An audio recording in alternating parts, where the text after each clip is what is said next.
Muchísimas gracias, comandante, por concedernos este ratito de entrevista y poder decirnos, poder aclarar alguna serie de preguntas y construir juntos pues un discurso. Lo primero que siempre, la primera cuestión que tiramos es quién es la persona que entrevistamos, en este caso, ¿quién es Pablo? Bueno, yo nací en una localidad del nororiente de Colombia, en Santander, en un pueblecito que se llama San Gil. Esa zona tiene una característica. En la época de la colonia, ahí ocurrieron los levantamientos de los comuneros, en 1781. O sea, la época de Tupac Amaru, en Colombia ya fueron los levantamientos. Y el principal líder de ese levantamiento era de esa zona, José Antonio Galán. Entonces, en esa zona, en la memoria colectiva, existe una cultura de rebelión, de insurrección, y eso prevalece, ¿cierto? Esas son mis raíces. Después estudié ingeniería de petróleos en una universidad que fue la cuna del ELN, en Bucaramanga. Es una universidad de ingenierías y en los años 60 los principales dirigentes del ELN salieron ahí. Entonces, cuando yo llegué a esa universidad a principios de los 70, el ambiente heleno era el que se respiraba. Ese es así muy rápido mis raíces. Comencé siendo guerrillero urbano a mediados de los 70 y a principios de los 80 ya no pude estar más en las ciudades de Colombia y comencé a ser guerrillero rural. Y estoy en la dirección del ELN desde el año 83. O sea, soy, por supuesto, responsable de lo que se hace bien, se hace mal y de lo que se deja de hacer. Sí. En este tiempo, por supuesto, hemos estado muy, dijéramos, en una lucha muy fuerte. Llevamos 55 años como guerrilla en Colombia. En este momento es la guerrilla que queda. En el año 89, un congreso nuestro, nosotros hacemos congresos nacionales cada 10 años, un congreso nuestro decidió que había que explorar una vía de solución política. Eso fue en el año 89. O sea, quiere decir que llevamos 30 años haciendo ensayo-error, aprendiendo qué es eso de la solución política. O sea, haciendo una guerrilla, pero tratando de aprender qué es eso de una solución política. Y ya en el caso particular mío, en el último congreso, en 2015, me nombraron como jefe de esta delegación de diálogos. O sea que llevo en esa tarea 5 años también. Bueno, ese es Pablo Beltrán. Ese caldo de cultivo desde la universidad, sí, sí. ¿Qué pasaba en la realidad? ¿Qué hace que un estudiante se materialice como ELN? Sí. Yo pienso que eso viene desde la posguerra. Si usted se acuerda, en la posguerra, Sartre y ellos, es que el intelectual tiene que tener un compromiso. O sea, no solamente pensar, sino hay que hacer. Eso influyó mucho, pienso yo, la intelectualidad latinoamericana, y en particular en Colombia hubo unos grandes dirigentes que fueron pioneros en eso. Camilo Torres fundó la Facultad de Sociología en la Universidad Nacional, pero se convirtió en un gran líder popular que movió las masas en Colombia en el año 65, y con él lo acompañaron muchos intelectuales, jóvenes en ese momento, estudiantes y intelectuales como García Márquez. O sea que era no solamente la revolución hecha por los sectores populares más pobres, más empobrecidos o excluidos, sino también era una opción la revolución era una opción desde la intelectualidad. Entonces eso permeó el ambiente universitario. Acuérdese, es mayo del 68 también. En Colombia toda la década de los 70 fue muy fuerte en ese sentido.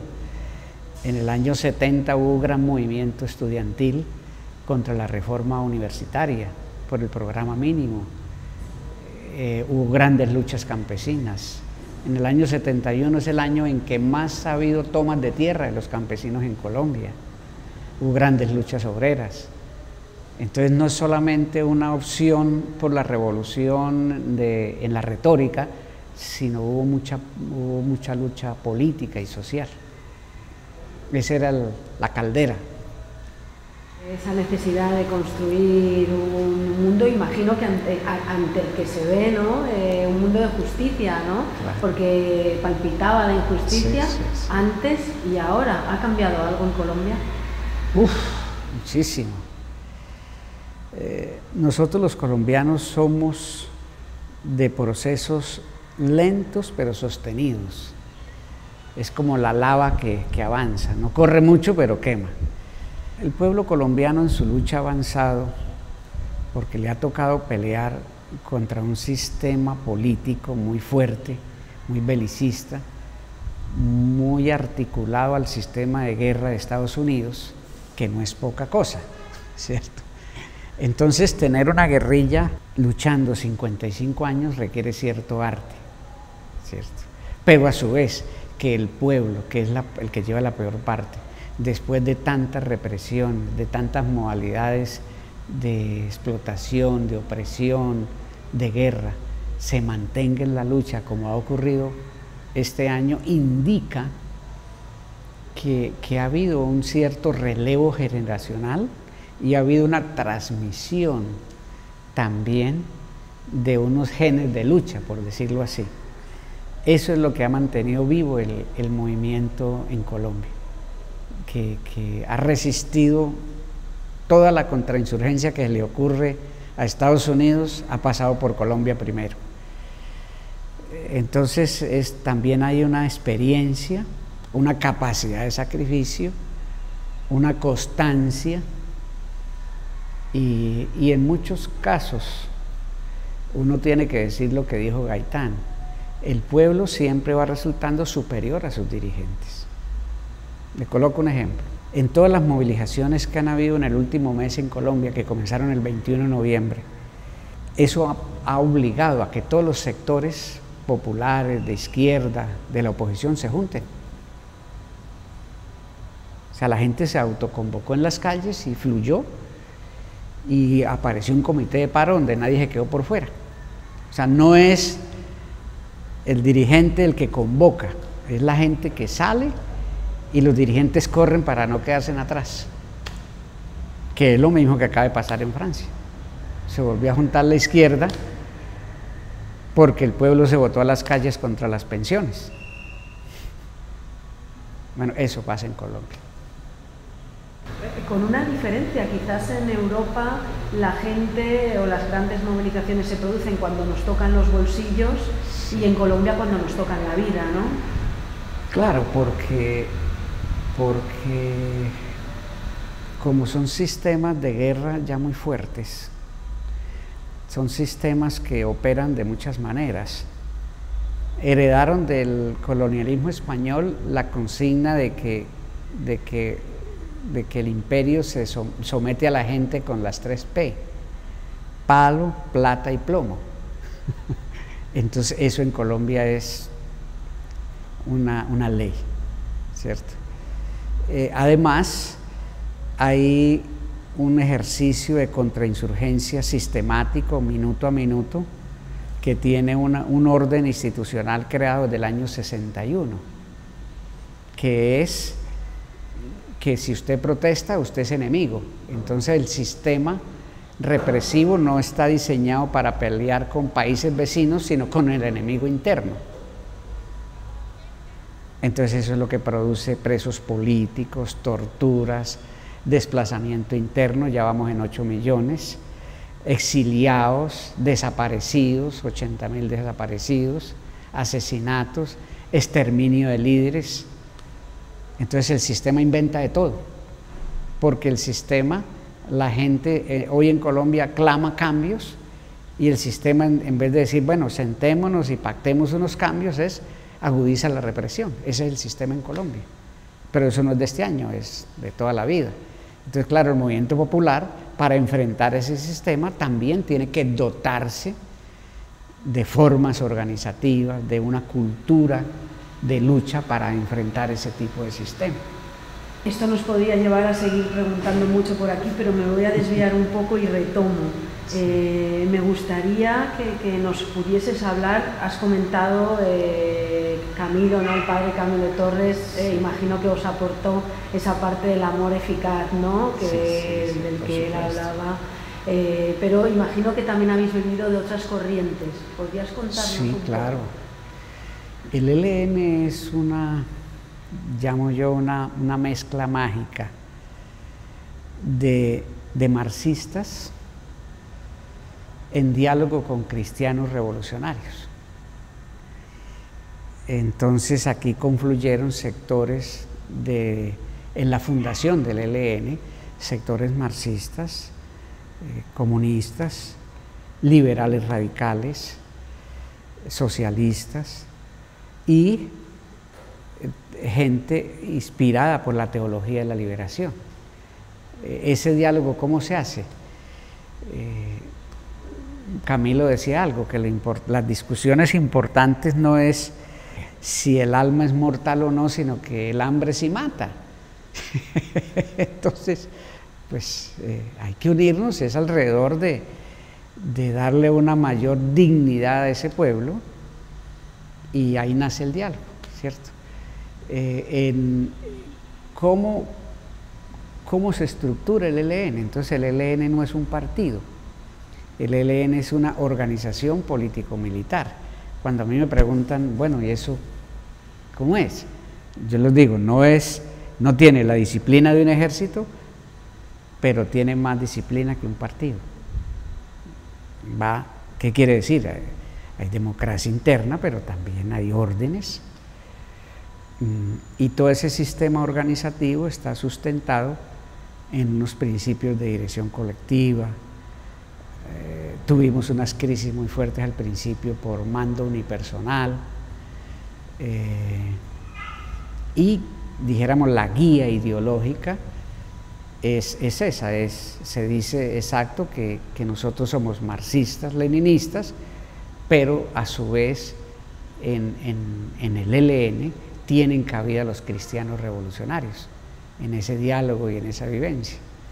Entonces por eso llamo yo, es una mezcla mágica del humanismo marxista con el humanismo de los cristianos revolucionarios, que si se acuerda, la definición de Marx de ser radical es ir a la raíz, y en la raíz pues está la humanidad, ¿cierto? Entonces son dos humanismos que se encuentran. Eso es. Has hablado de dirección colectiva. Sí. Igual por ahí va el nuevo cambio social, de que no se asuman quizás direcciones personalistas y demás. ¿Cómo es eso? ¿Cómo es eso? Eso nace de una autocrítica, porque los 10 primeros años de la vida del ELN, el ELN nace en el 64, en esos primeros 10 años primó mucho un cierto mando unipersonal, y esos primeros 10 años fueron muy ricos en el ELN porque fue el surgir, pero también, como era una organización nueva que no quería ser un partido ni un ejército, también tuvo elementos de crisis. Y esa crisis se profundizó bastante en el año 73, luego de unos golpes muy fuertes que sufrimos. En batallas perdimos 100 combatientes, los principales cuadros y mandos murieron.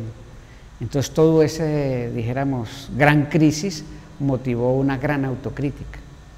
Y de esa gran autocrítica surgió lo que llamamos nosotros los principios organizativos. Decir, bueno, aquí tiene que haber democracia interna, tiene que haber dirección colectiva, tiene que haber crítica y autocrítica. Y de ahí nació un concepto que es: debe haber vanguardia colectiva. ¿Qué es eso? Es que el ELN no es la vanguardia esclarecida de Colombia, hay otras organizaciones revolucionarias, pero más allá, hay muchos dirigentes y líderes populares que tienen una sabiduría que hay que contar con ellos. Entonces esa es la vanguardia colectiva, o sea, la vanguardia no está radicada en una esquina, en una fuerza, no, es el conjunto de las fuerzas revolucionarias y el conjunto del liderazgo social, político-social que está en la lucha por cambiar esta sociedad. Esa es la vanguardia colectiva. Entonces ese es el origen, por eso le digo, nace de una autocrítica. Justamente de esto que estás comentando quizás sea la importancia que le dais a la participación popular, a la participación del pueblo. Claro, entonces de ahí nace, cuando comenzamos a transitar en la búsqueda de qué es una solución política, dijimos, hay que hacer una gran convención nacional. Un diálogo no es el gobierno y la guerrilla, es la sociedad. Hay que cambiar a Colombia. Entonces, ¿quién dijo que el gobierno tiene la palabra? O el ELN. No, preguntémosle a la sociedad qué es lo que hay que cambiar. Entonces tiene que tener una participación protagónica.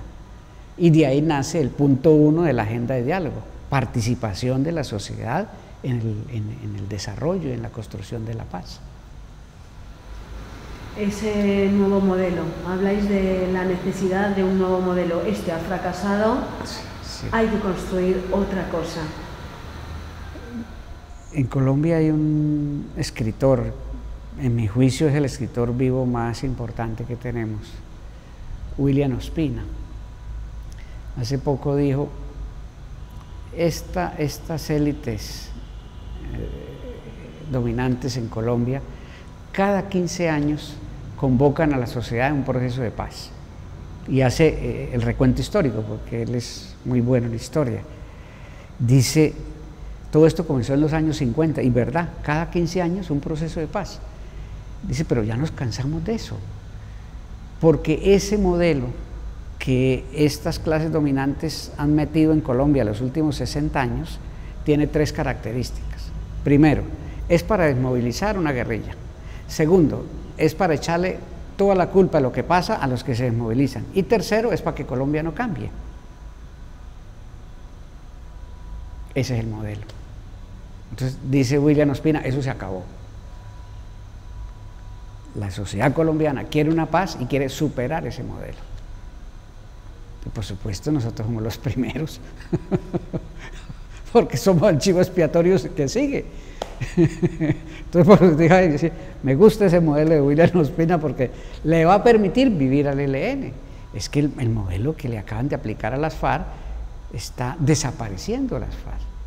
Entonces es un contrasentido, porque la teoría de la solución política dice que a usted tiene que dejar de ser guerrillero para comenzar a ser una fuerza política que actúe en la lucha política de la legalidad burguesa. Pero resulta que lo que le están haciendo a la FARC es, dejó de ser guerrilla, pero no los quieren ver ni siquiera como fuerza política. Conclusión, para el sistema sí le sirve ese modelo, pero para el pueblo no. Porque claro, las FARC también tenían una edad como guerrilla igual a la nuestra, nacieron en el año 64. Entonces es una pérdida para el pueblo, es una fuerza por el cambio que desaparece. Y es un gran triunfo para las clases dominantes. Entonces hoy en la sociedad están haciendo ese llamado, ese clamor de William Ospina, no más ese modelo de paz que han aplicado las clases dominantes en Colombia en 60 años. Hay que buscar otro. ¿Nosotros qué decimos? Cuenten con nosotros para eso, es la sociedad la que tiene que decir cómo es, y lo que nosotros tenemos en 30 años de búsqueda de solución política, que hemos aprendido algo, lo aportamos ahí. Pero es apenas un componente más. Ese es el nuevo modelo que están haciendo. ¿Qué es la paz para el ELN? No sé si ustedes conozcan un filósofo colombiano, Estanislao Zuleta. Se los recomiendo. Estanislao Zuleta decía que pensar en una paz, en una vida sin conflicto es una utopía.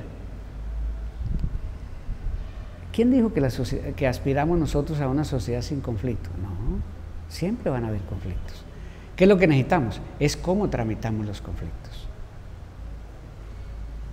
Ejemplo, Colombia son 5 países, son 5 realidades distintas. ¿Quién dijo que hay una sola Colombia? Quiere decir que tiene que haber una construcción muy propia para cada una de esas 5 Colombias. Esa es la nación que hay que hacer. ¿Qué es conflicto? ¿Quién dijo que lo que usted trabaja bien para la zona andina sirve para la Amazonía, o para el Pacífico, o para el Caribe, o para la Orinoquía? ¿No sirve? Entonces necesitamos el conflicto. Lo que necesitamos es desarrollarlo bien. Entonces esa es la enseñanza que en buena hora dejó Estanislao Zuleta. Entonces nosotros no aspiramos a que La Paz sea un país sin conflictos, no. Es a un país que sabe resolver sus conflictos. Pero es más, en el punto 5 de la agenda de conversaciones que firmamos con el gobierno anterior, dice que el propósito es sacar la violencia de la política. Nosotros estamos dispuestos, pero tenemos profundas dudas que el régimen quiera sacar la violencia de la política, porque con la violencia es que se sostiene y que se reproduce. Entonces eso para nosotros es la paz, sacar la violencia de la política. Que eso, claro, si eso lo logramos, vamos a colocarle fin al conflicto armado interno. Pero quiere decir que no se acabaron las contradicciones, ni los conflictos, no, tramitémoslos de otra manera. No seremos capaces como sociedad para eso, ese es el reto. Justamente hablas de las 5 Colombias y recuerdo a Mariátegui, ¿no? Con Nical, con Nicopia, ¿no? Habrá que hacer allá lo que se requiera, ¿no? En cada lugar, según los usos y las costumbres de cada pueblo. Sí. Y contando con esa diversidad. El Estado de Colombia, guerrerista. Sí, una desgracia. ¿Cómo ha sido posible? Hay un investigador francés que llegó muy joven a Colombia en los años 60. Todavía está vivo, por supuesto, ya no tan joven, que se llama Daniel Pecot. Es uno de los colombianólogos expertos en Colombia. En la tesis de grado de él, a finales de los años 60, dijo una verdad que yo no sé si él hoy se acuerde. Nosotros sí nos acordamos porque nos ayudó a entender mucho lo que es Colombia. Él dice, todos los estados viven en una lucha por monopolizar la fuerza, así como monopolizan las leyes o los tributos. El Estado colombiano no. El Estado colombiano es una construcción en la que tiene descentralizado el uso de la fuerza y tiene equilibrios. Ejemplo, ¿cómo se sostiene el poder en La Guajira? Con base en unas mafias de contrabandistas y traficantes que tienen ejércitos particulares, pero que a su vez esas mafias tienen operadores políticos que se meten en los partidos políticos tradicionales y gobiernan el departamento. Conclusión, cuando esos operadores políticos llegan a ser el gobernador del departamento, manda la policía y el ejército que están ahí, pero a su vez mandan las bandas paramilitares y tienen una gran armonía. La Guajira, con la mina de carbón a cielo abierto más grande del mundo. Multinacionales europeas y estadounidenses, explotando eso desde los años 70. ¿Qué ha producido ese régimen? 4.000 niños indígenas muertos en los últimos años por hambre, desnutrición. O sea, una gran riqueza sostenida por ese tipo de régimen que produce la mayor miseria de Colombia. Ese es el Estado. Para analizar, uno. Entonces, claro, si usted no conoce el adversario, se equivoca. Entonces tenemos un adversario que tiene una cara legal, pero tiene una cara que no es legal, pero las tiene muy bien armonizadas. Pero a su vez eso está muy entroncado con poderes transnacionales. Entonces mire que es un monstruo de varias cabezas. Le preguntaron a uno de los paramilitares más famosos de Medellín, don Berna, que fue el que llenó Medellín de bandas. Y bueno, ¿usted qué opina de Álvaro Uribe? Dijo, él es el rey del mundo y del inframundo. Eso es el estado que nosotros enfrentamos. No es fácil. No, no es fácil. Es muy complejo porque aparte atenta contra un milagro que se llama humanidad. De tal manera que además ese estado contribuye a la bestialización del hombre. Claro, porque la respuesta es instintiva. En Colombia comenzaron a generalizar las masacres en los años 80 por el proyecto de contrainsurgencia. Entonces masacraban las comunidades que apoyaban la guerrilla. Mataban 50, 60 personas. ¿Qué reacción esperaba el régimen con eso? Que la guerrilla hiciera lo mismo. ¿Qué hicimos en el ELN? No hacer lo mismo. ¿Sí ve dónde está la diferencia ética? Porque entonces cuando uno se comienza a parecer al enemigo que combate, pierde la guerra. Entonces eso no ha sido, ha habido errores, por supuesto. Todo esto ha sido luchas de cómo responder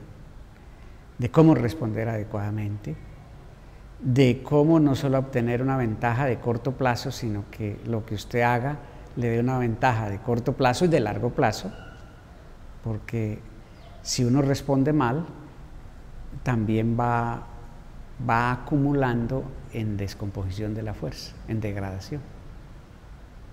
O sea, usted gana tácticamente, pero a largo plazo usted se acaba, se mina por dentro. Entonces, eso también ha sido otro aprendizaje. Aquí retomamos lo del terror y el odio, ¿no? El enemigo y el Estado odia, tiene esa máxima, esa es su esencia. No podemos caer nosotros en ese error tampoco, ¿no? Otra anécdota. Nos comentaron que en alguna oportunidad le preguntaron al expresidente Uribe cuál era el propósito que él tenía con la guerrilla de las FARC. Y dijo una palabra que es muy diciente: humillarlos. No solo vencerlos, humillarlos. Bueno, ese es el adversario que tenemos. Si yo pensara lo mismo, dejara de ser revolucionario. Acuérdese que Benjamin decía que la revolución es precisamente el freno de la locomotora cuando se está yendo al abismo.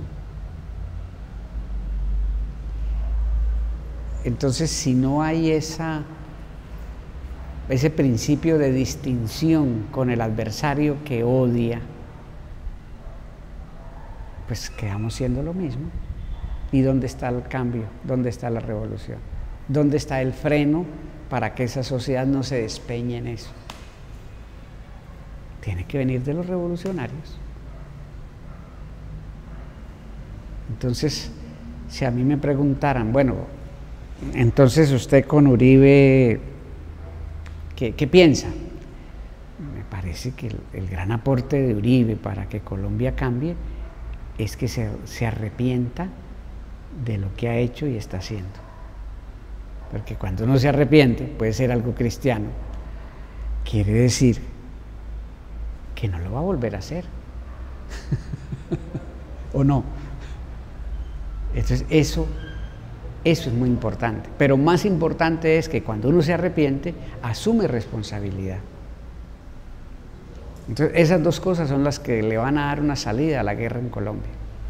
Que cada parte asumamos responsabilidad y que en lo que nos hemos equivocado, consideremos que nos hemos equivocado y que no lo vamos a volver a hacer. Eso es lo que le va a cambiar la página de la guerra a Colombia. Y claro, eso no va a depender solamente del ELN. Eso depende que la élite tome esa posición. Ahora voy a soltarle un cuentito, que seguro lo conocen. Tenía que pasar un escorpión, un alacrán, el río. Él, lógicamente, ante la marea no podía hacerlo solo, porque si no iba a morir. Tenía que pedir ayuda. Y entonces ve ahí pues, a un lagartito o una tortuga, vamos a poner al lagarto, ¿no? Y le dice al cocodrilo, ¿me ayudas a pasar el río? Y le dice el otro, no, porque me vas a picar y voy a morir. Claro. Y le dice, no, hombre, pero ¿cómo vamos a hacer eso? Si no te das cuenta que si te pico y tú mueres, muero yo. Sí. Contigo. Claro, sí. Entonces el otro se quedó reflexionando y dijo, claro, venga, sube, vamos a pasar el río. Y en la mitad, el alacrán y el escorpión lo pica. Pincha al lagarto. Y dice, pero no me dijiste. Y dice, es mi naturaleza. Sí. La naturaleza. En los años 80 hubo un debate en Colombia y una comisión que se llamó de violentólogos y les formularon esta pregunta: ¿es violenta la naturaleza del colombiano? Había un profesor que murió hace poco, un genetista, el doctor Yunis, pero más que genetista era un filósofo. Dijo, ¿cómo se les ocurre? ¿Quién dijo que uno en los genes lleva violencia? Absolutamente. Miremos es el entorno cultural. ¿Sí? Entonces, claro, el entorno cultural colombiano sí es muy violento, efectivamente. ¿Cómo se ha decantado eso? Desde la colonia, ¿cierto? Las clases que quedaron en el poder después de la independencia de España son las mismas élites, los mantuanos, les decían en Venezuela, los criollos en Colombia, que traían las mismas costumbres violentas con los negros, con los indígenas, con el pueblo, ¿cierto? O sea, la exclusión violenta es el combustible del régimen. Entonces, la hegemonía no solo es que uno lo dominen, sino que uno toma los valores del dominador. Entonces, esa transmisión de exclusión violenta viene desde las clases dominantes y penetra la sociedad colombiana. Un cambio cultural se requiere para eso. Entonces, si Uribe dice que él cohesiona por miedo y odio, una respuesta alternativa a eso es que la cohesión no se haga ni por miedo ni por odio. Entonces a mí me preguntan, ¿el ELN amenaza? No, el ELN no amenaza. Porque cuando usted amenaza, crea miedo, atemoriza, aterroriza. El ELN no amenaza. Usa la fuerza como y cuando la considera que la debe usar, pero no amenaza. Que es tomar una distancia con crear cohesión con el miedo y crear cohesión con el odio. Es la polarización que sostiene las clases dominantes. Cuando se hizo el plebiscito por la paz en 2016, así como dijeron mentiras en el Reino Unido para aprobar el Brexit, dijeron cantidad de mentiras en Colombia para hacer aprobar que la gente dijera que estaba en contra de la paz. Entonces la cohesión social es el miedo, el odio, la mentira. Entonces un cambio, una revolución cultural es que uno no cohesione ni por el miedo ni por el odio, ni por la mentira.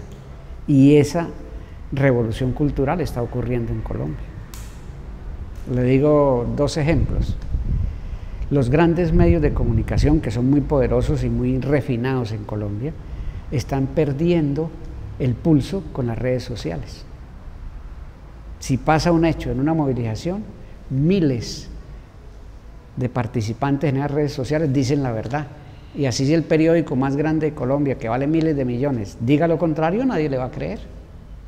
Entonces imagínense la derrota que está ocurriendo, que la acumulación de grandes empresas de medios de comunicación, que significa miles de trabajadores, millones de inversión, están quedando sin el oficio que saben, que es manipular y mentir por obra de las redes sociales, que es tener un teléfono y estar en el punto adecuado, en el momento adecuado.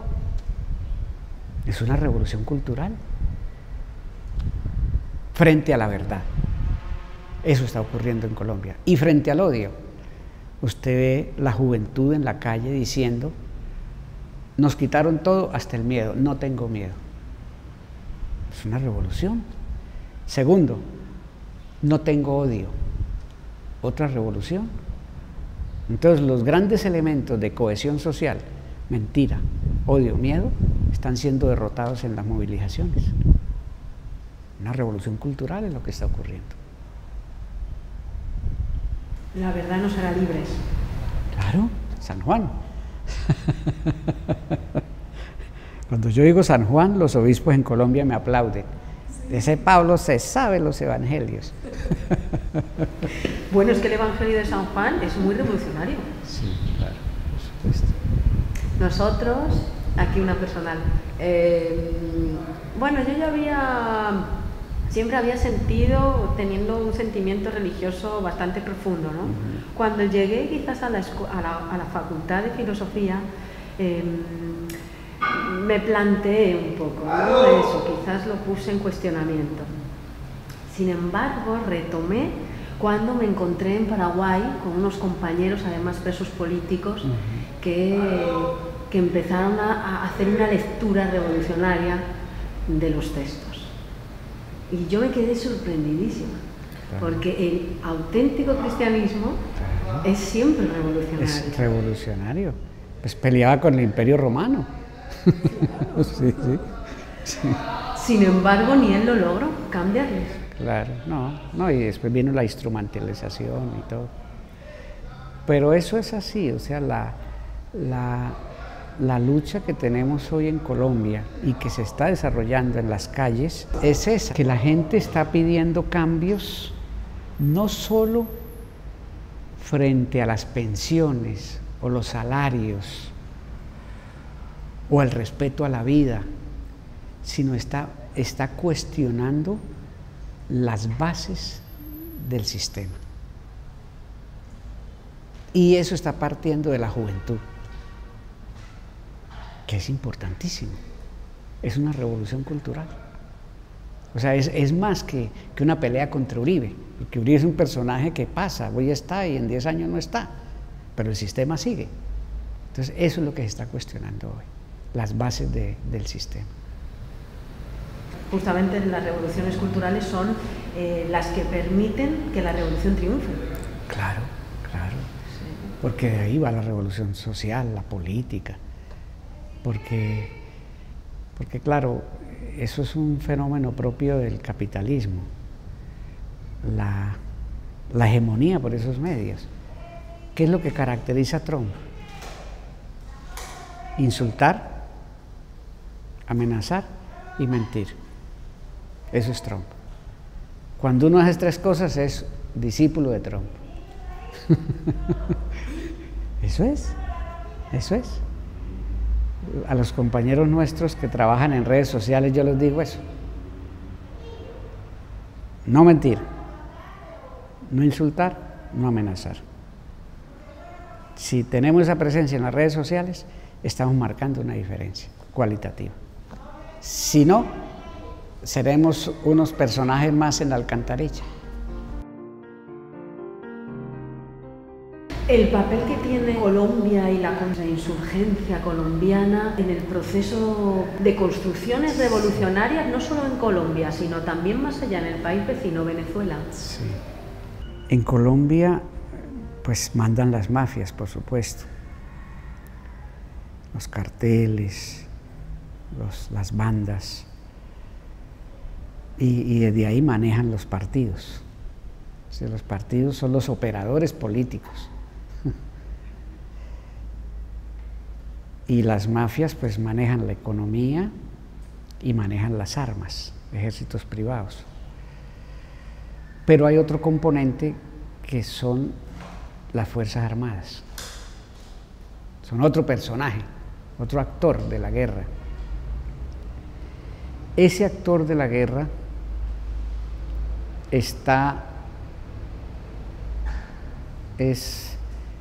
tiene una simbiosis con el sistema de guerra perpetua de Estados Unidos. Es un engranaje, es una pieza de ese engranaje. O sea, está en Colombia, pero su doctrina, sus modalidades operativas, sus manuales de operación y destrucción es el sistema de guerra perpetua de Estados Unidos. Si uno no entiende eso, se equivoca. Ejemplo, desmantelaron las bases de formación de oficiales militares y policiales de lo que llamaba la Escuela de las Américas. Eso lo desmantelaron.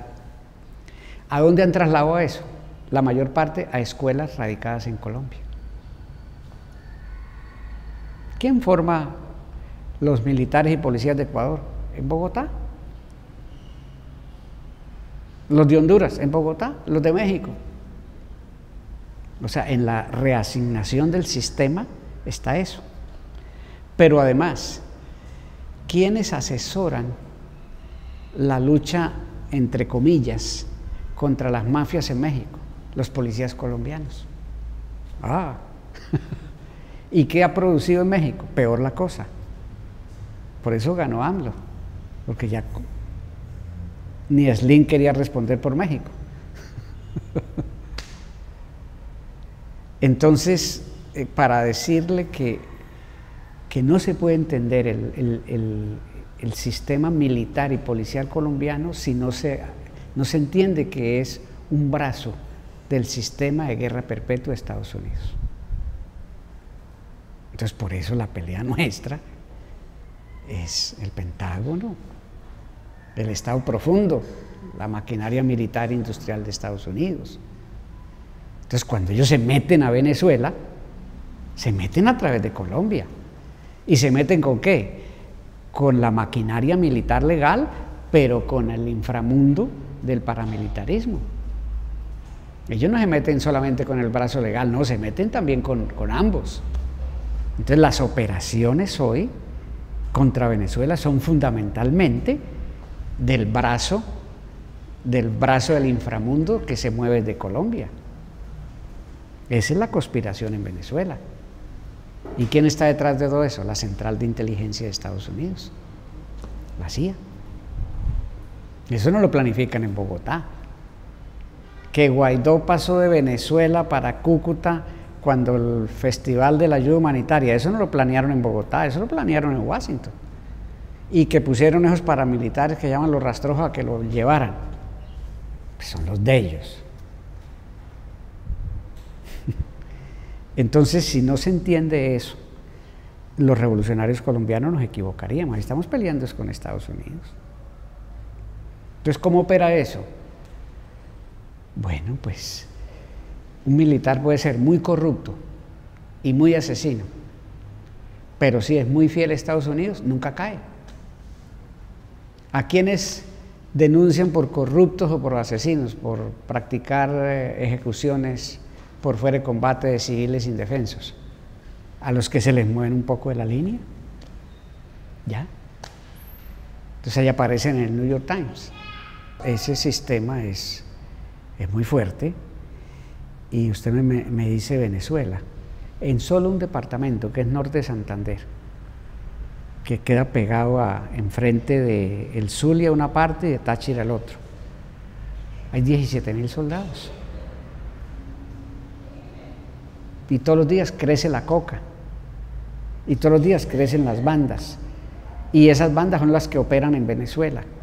Pero además esas mafias son las que compran los organismos militares y policiales de Venezuela porque los corrompen. Pero a su vez esas mafias corrompen los militares y policías de este lado de la frontera. Conocemos eso porque nosotros estamos en esa frontera desde hace muchas décadas. Y por supuesto sabemos y todos los días peleamos en esa frontera. Son 2.200 kilómetros. Eso lo sabemos a la perfección. Entonces, claro, para entender el problema se necesitan dos claves. Primero, militares y policías colombianos son un brazo del sistema de guerra de Estados Unidos. Y segundo, la guerra en Colombia y por supuesto hacia los países vecinos es una guerra que se libra con dos brazos. El brazo de las Fuerzas Armadas estatales, ejército, policía, pero el brazo de las paraestatales, paramilitares, bandas, que son la parte más terrible del asunto. Eso es lo que se le aplica a Venezuela, se le aplica a Ecuador, a los vecinos. Y donde se necesite. Pues vea, es paradójico, en medio de un proceso de paz, y el presidente que le dieron el premio Nobel por impulsar el proceso de paz, afilió a Colombia a la OTAN. ¿Y qué es la OTAN? La principal alianza belicista del mundo. Cuando la OTAN la hicieron para el Atlántico Norte y para Europa. ¿Qué viene a ser a los mares del sur? Estados Unidos. Bueno, afortunadamente la OTAN se está agrietando. Se le colgaron a un avión fallando. No todo es tan malo. La guerra ha adquirido, ha cambiado de fase. Acabaron las FARC, ahora quieren aplicar el mismo modelo al ELN, pero si antes fundamentalmente se dirigía contra el guerrillero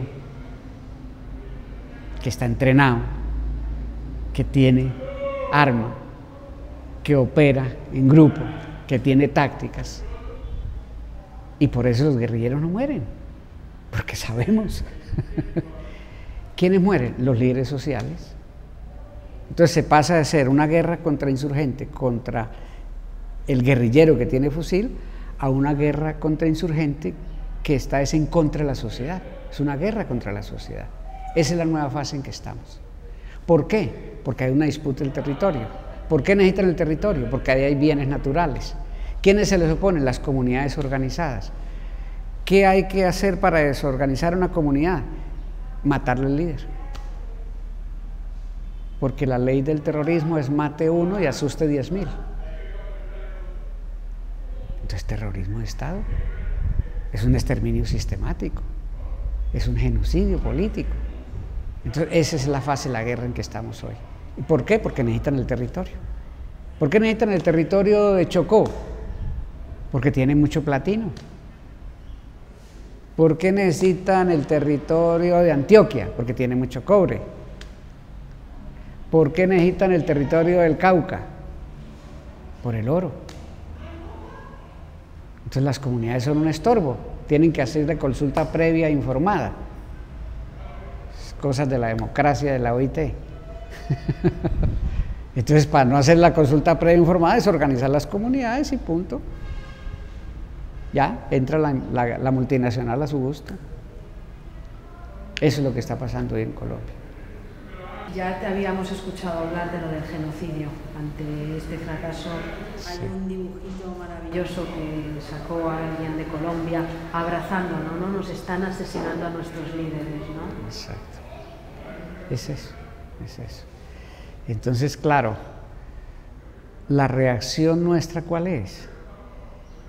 No dejar desorganizar las comunidades. Que ellos mismos creen sus mecanismos de seguridad para que no les maten los líderes, para que puedan funcionar como organización, que puedan reunirse. que también puedan hacer protesta social. Ese es el trabajo hoy. Eso es mucho más importante que ganarle muchos combates al ejército. ¿Por qué? Porque las estadísticas son duras. Este año son más los líderes que han muerto que los guerrilleros del ELN. Entonces está claro cuál es el propósito de guerra, cuál es el objetivo de la guerra.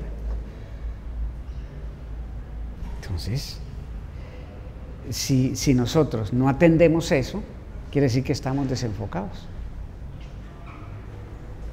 Entonces esa también es una tarea como guerrilla, enseñarle a la gente y promover que la gente ella misma tenga su seguridad, sus viviendas, sus trabajos, sus líderes, sus sedes, su funcionamiento. Porque nunca vamos a tener una guerrilla que cuide hasta el último dirigente de Colombia, eso es una utopía. Eso no nos lo proponemos nosotros. Pero lo otro sí, enseñarle a que la gente ella misma se cuide, esa es la tarea. Una guerrilla de ideas. Sí, sí. Claro que también hay que combatir, porque si uno no combate lo acaban. Ese es el otro problema. Sí, porque el plan contra nosotros sigue, por supuesto. No es que lo pararon para matar líderes, no, están haciendo ambos. Lo que pasa es que ahora no tienen cómo bombardear, porque entonces nosotros no hacemos grandes concentraciones que les faciliten un bombardeo. Hay más dispersión de la fuerza. Entonces se les están oxidando las bombas y los aviones y los grandes presupuestos que pasaban ellos por cada bombardeo que hacían, que la mitad se lo robaban, porque siempre iban inflados. Entonces ahí están descontentos los militares.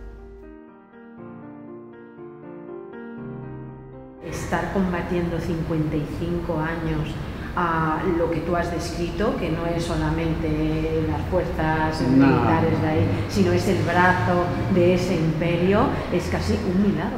Eso hay que agradecérselo a muchos santos. San Camilo. Sí, eso, sí, son... Yo pienso que en eso hay una voluntad única, que es esto. Primero, persistir, o sea, porque claro, siempre hay momentos difíciles en una lucha, y si uno después de un momento difícil se desanima, pues la única lucha que se pierde es la que se abandona. Bueno, pero además el pueblo colombiano es de una altísima capacidad de sacrificio. Eso sí es, que demuestra también una gran capacidad de esfuerzo y de trabajo. O sea, hay componente humano. Y tercero, que para nosotros es un principio, es siempre estar con el pueblo. Que eso parece sencillo y no siempre. Porque uno de los artes de las clases dominantes es, aprendido del imperio hispánico, es comprar, ¿cierto? Acuérdese que es palo, plata y plomo. Entonces al que no se deja comprar hay que darle palo, y al que no se deja con el palo hay que darle plomo. Así se mantienen los imperios. Entonces, claro, la primera acción es que a muchos dirigentes de izquierda también los cambian de bando. Eso es duro, pero es cierto. Entonces el arte de ellos es no solamente atacar a la oposición, sino hacer que parte de la oposición pase para su lado. Entonces hay muchos mecanismos de cooptación. Entonces cuando se trata de decir siempre al lado del pueblo, siempre junto al pueblo, eso toca definir claro, bueno, qué es la posición mía frente a los mecanismos de cooptación del régimen. Un puesto, una beca. Me acuerdo que cuando acabaron la guerrilla venezolana, a todos los dirigentes les dieron estudios de doctorado en universidades de Estados Unidos y Europa. Y cuando acabaron el M-19, a todos los dirigentes les dieron cargos consulares en Europa. Entonces los mecanismos de cooptación son muchos. Y dicen que uno no habla con la boca llena, ¿no? Entonces le echan cualquier cosa a la boca y ya los calla. Siempre hacemos una pregunta a todas las personas que entrevistamos. ¿Qué es la dignidad?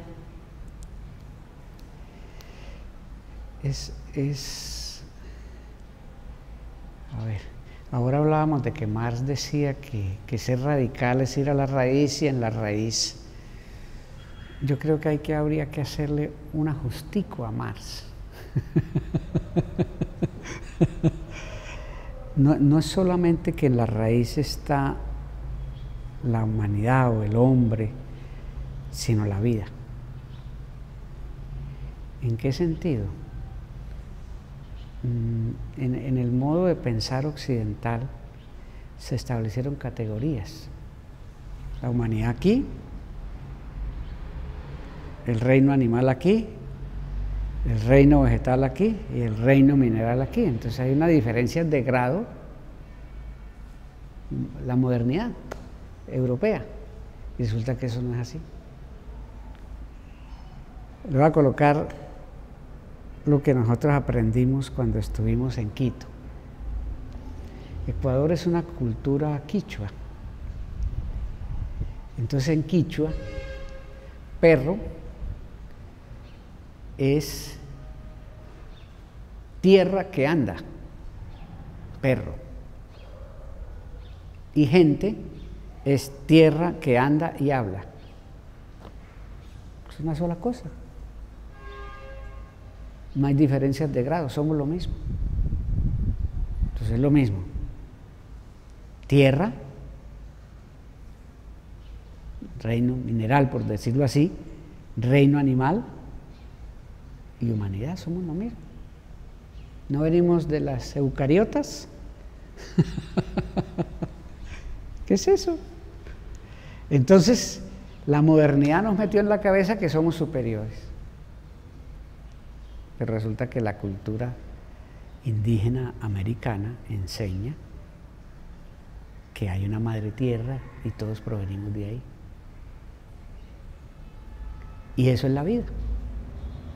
Entonces, dignidad es eso, es a partir de la valoración de la vida, no solo de la propia, de la vida en el entorno en que uno está, ¿cierto? Porque uno puede reclamar dignidad para los humanos y para los que no hablan, pero andan. Hoy en día hay mucho movimiento animalista que dice, tienen la misma dignidad que nosotros, pero es solamente ese sector. En Colombia todavía hay unas discusiones muy grandes si hay corridas de toros o no.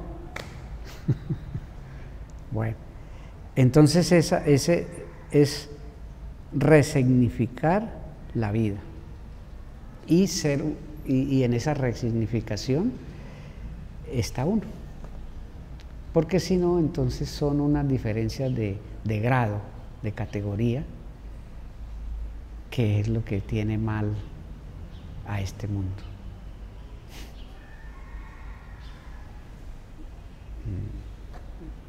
Ejemplo, los que dicen hoy que hay que hacer un nuevo acuerdo verde,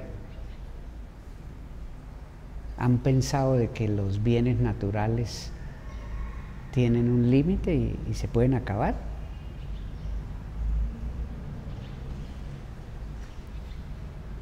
Nosotros tenemos un país maravilloso, nos sobra de todo, lo estamos desperdiciando, eso sí, nos lo están saqueando, pero entonces claro, no se puede hablar, por ejemplo, de dignidad en Colombia, hablar solamente de los que viven en Bogotá, de los 5 países, qué es la dignidad en la Amazonía, o qué es la dignidad hoy en el Caribe o en el Pacífico. Son dignidades distintas. Entonces, en últimas, para no alargarme, la dignidad tiene que estar anclada en una resignificación de la vida. Porque si la dignidad mía la pienso es a partir de mí, pues es un poco narcisista, como que el mundo gira alrededor de uno y uno es el sol. No, esa es otra cosa. ¿cierto? Es eso, entonces es la vida. Y no es que yo esté ajustando a Marx, Marx también lo dijo. Este sistema acaba con los dos grandes elementos que sostienen todo, que es la gente y el planeta. Por eso es que el sistema está cayendo y hay que buscar otro. Ustedes han tenido que desarrollar su lucha en medio de una serie de hostilidades y de adversidades terribles. En ese sentido, hablábamos antes también de la perspectiva ética y el querer ser otra cosa, ¿no? Y sin idealizar nada, sabiendo que una guerra es larguísima y siempre hay errores, pero ese trato humano también en las guerras, esa perspectiva, esa mirada. Sí. Eso tiene un desarrollo histórico en el ELN en ese sentido. El ELN fue la primera organización que hizo un llamado en Colombia para humanizar la guerra. Incluso algunos revolucionarios dijeron, no, ¿cuál? Ahí es que acabarla. Y nosotros dijimos, no, hay que acabarla, pero mientras tanto hay que humanizarla. Después fuimos los primeros que introdujimos en los estatutos las normas del derecho internacional humanitario, que son normas hechas para conflictos internos como el de Colombia, o sea, conflictos no internacionales. Y también fuimos la primera organización que nos dotamos de un código de guerra acorde al derecho internacional humanitario.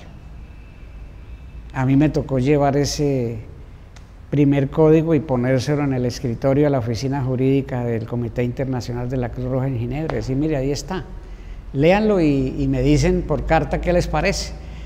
Después nos entregaron como un estudio donde dice es apegado al DIH en las condiciones de Colombia. O sea que no solamente un asunto de posición de principios, sino que se ha vertido en la normatividad interna, bajo un criterio, que es el criterio del DIH, que la humanización de la guerra o adelantar estos conflictos de la manera menos cruel posible se basa en el principio del autocontrol. O sea, uno como fuerza se regula, la autorregulación, y así el otro no cumpla, uno sí cumple. O sea, no es que si usted no cumple, yo no cumplo, no. Entonces es tanto la raíz ética en los términos humanistas que hemos hablado, sino también de lo que ha sido el avance de la humanidad para que estos conflictos, estas confrontaciones sean menos crueles, que de por sí son crueles, pero que sean menos crueles. Entonces ese es otro camino en que hemos andado. O sea, en la parte, dijéramos, de la autorregulación y vuelto eso a normas. Y son normas, por supuesto, que se expiden en los congresos nacionales y que son objeto de educación en todo el sistema de escuelas interno nuestro, desde que entra el combatiente hasta que se le va promoviendo, se recibe ese tipo de instrucción. Voy a nombrarle algunos nombres. Camilo Torres, ¿qué aportó Camilo Torres al ELN? Ya. Bueno, fundadores, o sea, los pioneros. Camilo. A ver, le voy a decir, Camilo era no solamente un sacerdote, sino un sociólogo. Él era un personaje de la élite bogotana. O sea, él de los que se meten a la revolución no porque lo necesitan, sino porque la ven necesaria, que es diferente. Camilo decía que para nosotros es el núcleo de nuestro pensamiento sobre solución política. Él decía esto: en Colombia, desde que estamos como república, ha mandado una élite que gobierna para sí misma. Nunca va a gobernar para el pueblo. Por tanto, el pueblo tiene que tomarse el poder para que tenga un gobierno a favor de sí mismo. Y tercero, la élite es la que debe escoger de qué manera le entrega el gobierno al pueblo, si de manera pacífica o de manera violenta. Entonces, para nosotros esa es la piedra angular de la construcción de solución política. Es decir, El pueblo tiene que tener el poder y el ELN no es el pueblo, por supuesto. Es el pueblo el que tiene que tener el poder y gobernar para sí mismo. Eso es lo que le va a dar unas condiciones de paz con justicia social a Colombia. Y esa es la, dijéramos, la columna de nuestro planteamiento de solución política del conflicto. Entonces, ese es el aporte de Camilo. Pues para decir, ustedes conocerán el del amor eficaz, ¿cierto? Que es que no se trata de hacer caridad, sino que lo revolucionario es que haya otras condiciones de vida para la gente. Y por supuesto que esa élite que está aferrada en el poder, hay que ponerle presión social para tumbarla, no se va a ir a las buenas. Entonces el trabajo de los revolucionarios es organizar esa presión social. Ese es el trabajo, hasta que los tumbemos. Y poner el pueblo en el puesto para que haya un gobierno de verdad del pueblo. Ese es el aporte de Camilo. Manuel fue jefe del ELN. Manuel llegó al ELN en el año 69, detrás de los pasos de Camilo, con Domingo Laín y otros sacerdotes españoles, aragoneses, que no es lo mismo. Yo a veces cuando digo esto, sobre todo los vascos me dicen, diferencia. Se ponen muy molestos, pero no es uno por molestar, sino que se le olvida.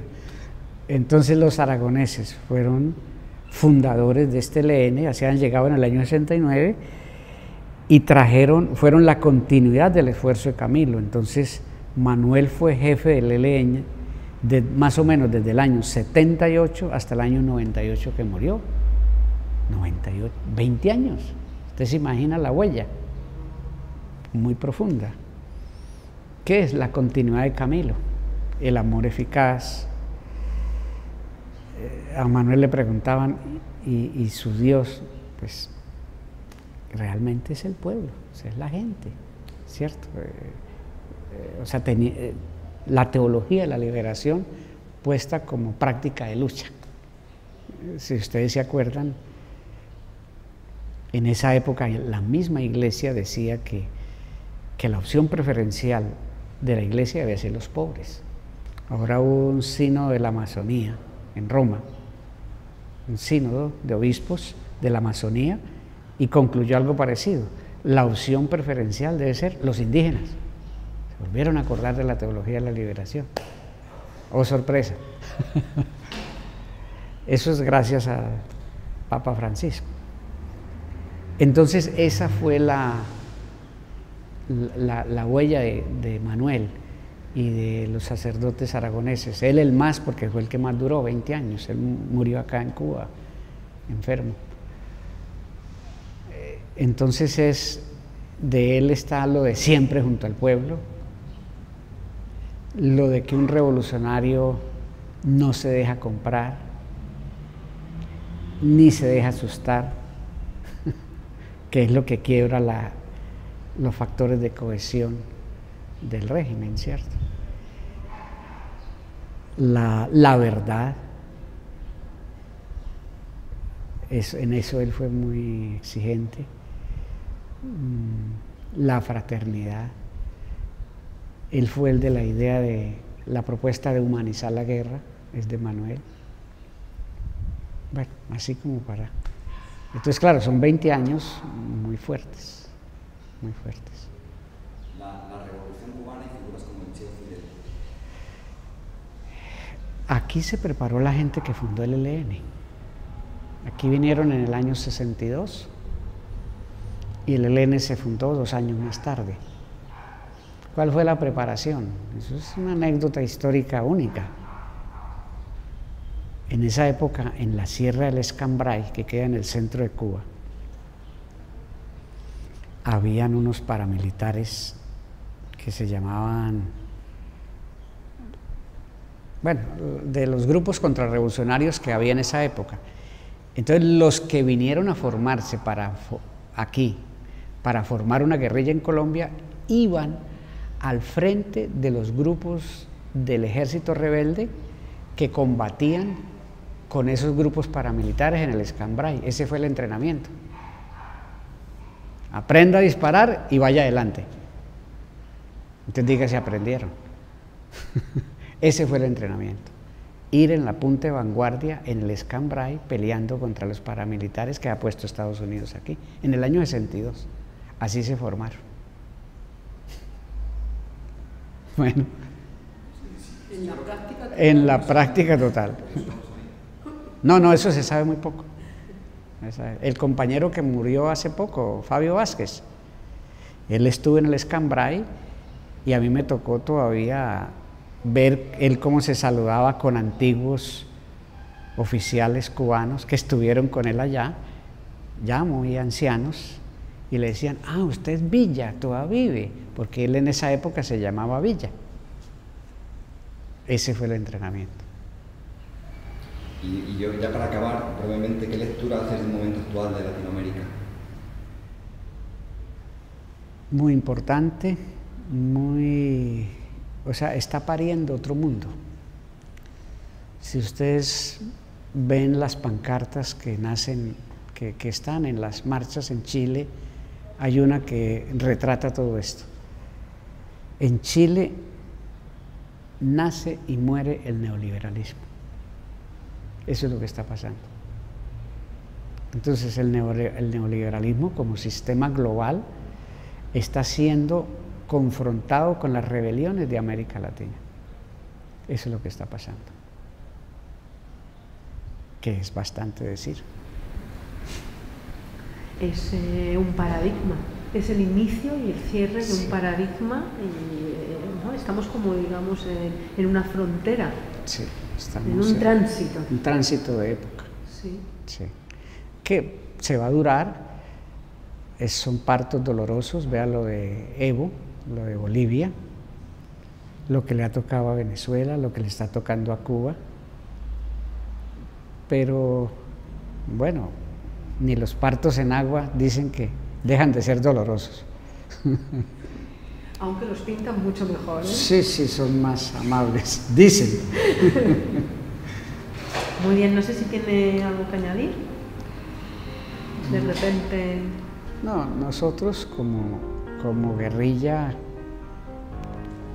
somos conscientes del momento histórico que pasa América Latina, que pasa Colombia, y hacemos un gran esfuerzo por estar a la altura de eso. Que significa primero entender bien lo que está pasando y tratar de actuar en correspondencia. En eso estamos. Esperamos no defraudar. Muchas gracias. Bueno, a ustedes.